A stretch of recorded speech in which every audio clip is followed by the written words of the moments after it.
આપણે નાસ્તો કરવા જઈએ। ધોળકામાં કોઈ સારી દુકાન છે નાસ્તાની? અરે યાર આરીસ તને એટલી નથી ખબર, ધોળકા ભજીયાવાળા છે તો ખરી, ત્યાં આપણે જઈએ। આ આવી ગયું ધોળકા ભજીયાવાળા।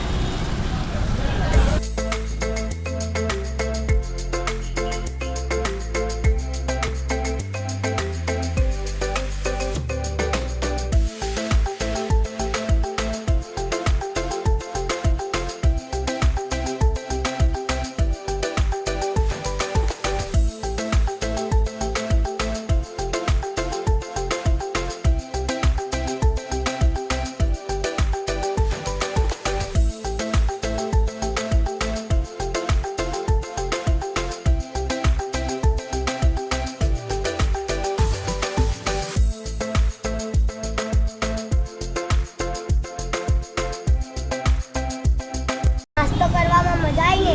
હા બહુ મજા આવી। હવે તમે બધા પણ અહીંયા નાસ્તો કરવા આવજો।